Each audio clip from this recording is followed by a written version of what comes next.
Hi folks, welcome to iDrum, and at the moment we are still in warm, sunny Germany, and I have to say it's been a rather wonderful time here at the Music Messe 2014. But what's going to make it even more special, certainly for me, is the fact that I'm sitting here with one of my favourite drummers ever, Mr. Derrick McKenzie. Derrick, sir, nice to see you, Ian. Pleasure, my friend, pleasure. Thank you for... Derrick's been here with Randy Hope Taylor and Matt Johnson performing on the Agora stage for the thousands of fans that have flocked to the show. Yeah, but so I'm doing something, I'm advertising the Absolute Hybrid. Oh, right, okay. Maple. Yeah. In Green Sparkle, which I've been playing for the past few months. Right.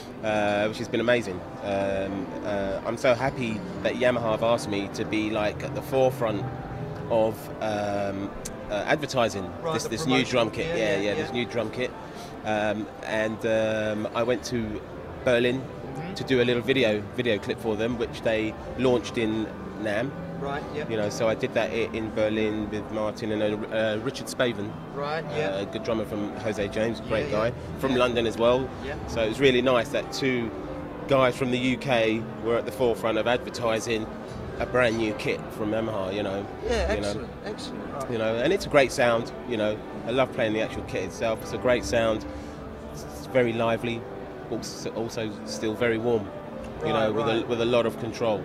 You know, with a lot of control as well. So you've been, as I say, you've been here with Randy and Matt, and you've been doing the trio. Yeah. I mean, is this something that the three of you will do more of, do you think? Oh, absolutely, because we're all Yamaha endorsees. Right. So Martin, who's the marketing guy, the head of marketing at Europe, you know, he will always hook us up with different gigs and things to do to promote the Yamaha products. Right, nice. You know, so we'll definitely do more of them. Right. You know, and the people, other dealers and people have come up to us and said, you know, do you mind coming to France or Spain or Italy to come and do something for us? Australia, we can do that. Come do it, to come and do something for us. So, you know, of course, we're up for anything really. So, you know, once the offers come in. Because it's Yamaha, and Yamaha have been good to us, to be honest. They've been great to us, so I'm not even going to complain. I'll never say no. I'll always say yes, because it's always worth it. You know what I mean? Yeah, that's what makes the relationship work. Exactly. Yeah. Exactly. So, but what else is going on in your life? What else are you up to? I understand there's we've been doing the Jamiroquai stuff as well. So last year we toured quite a lot. Right. This year we're going to start the new album. Excellent. So a new album starting, which has already started. Right. But it's right in the beginning stages. Sure, yeah. You know. You've been at a J Studio? J Studio, yeah. And so again, we're starting at a J Studio. Where we'll finish it, I don't know. We'll see. Okay. Maybe at Hook End, which is Henley-on-Thames, out that way. Maybe finish it out there. And also, I'm working with the rhythm section. So myself, Paul, and Rob. Oh, okay. I've got another little project going called Shuffler. Shuffle up. Shuffler. Oh, Shuffler. Right, okay. Doing like it's with the singer Dan, and what we're doing is just basically just recording songs. It's just the four of us in the room. No additional production. It's just the four of us in the room. Play it straight, play it live, and then we'll just. And then have a good mix of it and everything, and put out an album, you know. So musically, what's it like? What can people kind expect? Of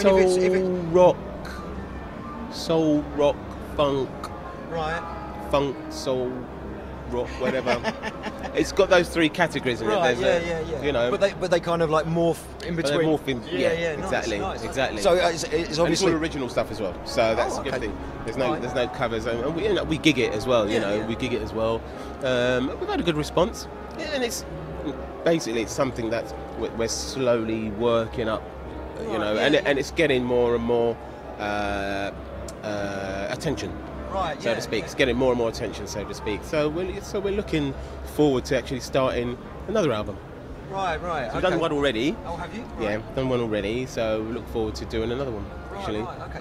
But that actually must work really well for you, because as it's like the Jamiroquai sort of rhythm section, it means you're not worrying about what somebody else is doing. Can we get them in? Are they going to be available? Exactly. Because you're all together all the time. Perfect, right. And that also, actually, that makes it a very nice, tight fit, because the more you play together, the more gel, that's right. Okay. Exactly. Right, now, if you don't mind, I just want to like step back. Okay. Back in time or just step back? No, step back in time. and I want to know I want to know what first brought you to drums. What was it that first made you think, I really want to play drums? Do you know what? I don't know, because it was like an instinct thing, to be honest with you. Yeah. I was born to play drums at the end of the day.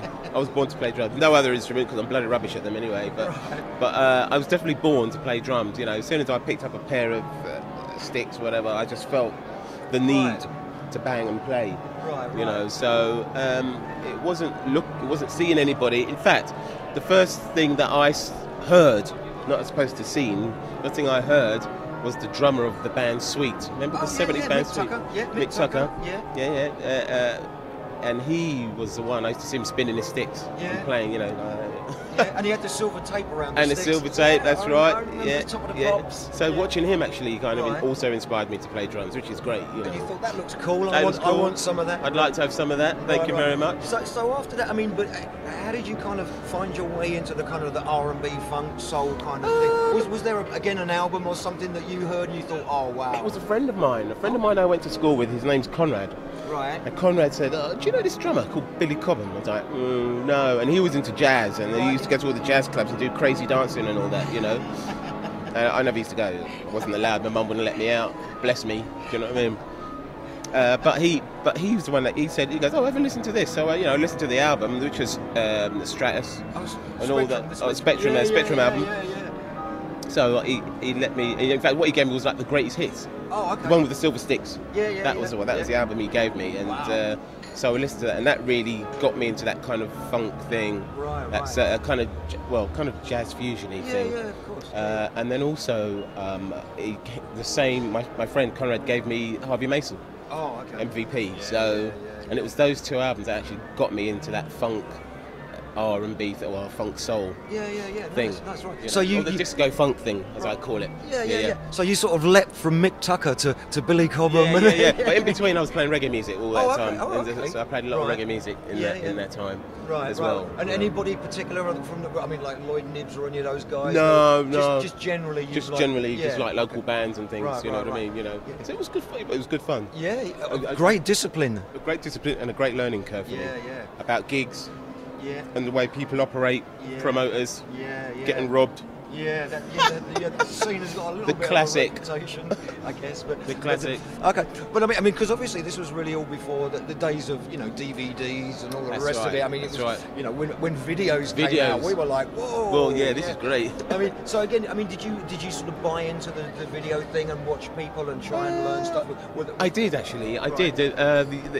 The main DVD that springs to mind was the Dave Weckl Back to Basics. Oh, okay. That was the only musical drumming thing that I bought. Exactly. That I just kind of sat down and studied, basically. And then they also got a GRP band. Oh, okay, yeah. All Stars with Steve Gadd and all that. Yeah. I got that, and that actually kind of inspired me as well. You know, so and I watched that quite a lot. Right, you know, wore the copies out. Actually, the tapes did break after a while. So believe it or not, rewind. Oh, yeah. Yeah, because of course you couldn't put it in slow motion or anything. You can with DVD. Like, how did he do that?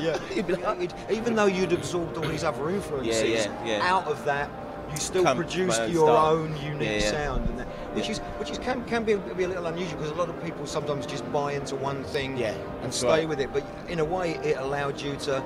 Because my mind is very open to music, so I don't care about the style of music, because music is music. You know, so if something catches my ear, I just take that on board in my plan and then kind of morph it into my own style and just use it in whatever I'm doing. Right. You know, and predominantly, I mean, my style is disco funk. That's what it is. Yeah. You know, because I'm pocket playing. I mean, you have a really deep pocket, a lovely crisp groove. Thank you. No, you do, man. I mean, we were just watching the three of you guys like today, and we called a bit of it yesterday. Yeah. I mean, it's precision, but it's precision with feel. And sometimes that's a rare thing, because your sticking is very precise. Yeah. But you still got this lovely pocket. There's this lovely fat groove going on. Yeah. And sometimes you don't get that combination. People can sometimes be very sort of rudimentally adept. Yes. But it's like clinical, it's one-dimensional, and you really have this lovely sort of lope and flow, and that's through listening to the drummers. that how I get into that style Right. of playing is basically because I've listened a lot to Harvey Mason. Actually, he's the guy that actually got me into that whole kind of feel and hi-hat driven thing, you know.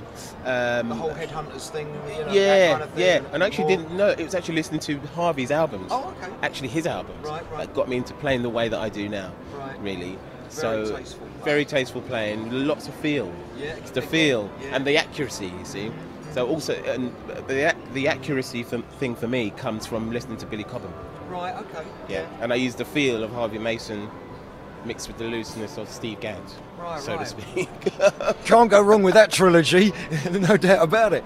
Right, okay. All right, that's cool. All right, so Shuffler is underway, and you've got an album in the can already, and you're thinking about working on another one. Yeah.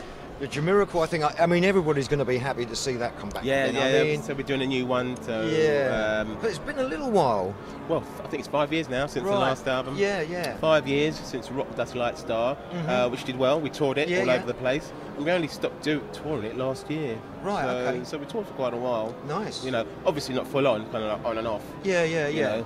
And doing a couple of other shows in between and everything. But yeah, it's been all right. It's been all right. Good, I can't complain. Good, you know? good. And we're lucky, one of the only bands who do this style of music and are very successful at it. Yeah. You know, like playing to thousands of people, you know, doing that disco funk thing. Yeah. You know. People want to go out and party. And people want to go out and party at the end of the day. And it is a party band. You And know, I think Jay would be quite upset if people weren't partying. I know. You know, the hat would come off and it would be like, whoa, come on. You know? Why are they dancing? Yeah. So it's all good. All right, so anyway, the rest of the year's looking pretty busy. Looking pretty busy, keeping myself busy, I have to. Yeah. I'm also doing quite a lot of stuff in Poland as well. Right. Oh, Doing a lot of workshops and gigs, recordings and everything. And I'm also working with a producer called Steve Booker. Okay. Yeah, and another dance producer called Richard Earnshaw as well. So just doing some writing and production. Right. There. I'm doing a drum camp this year with Aaron Spears in Warsaw.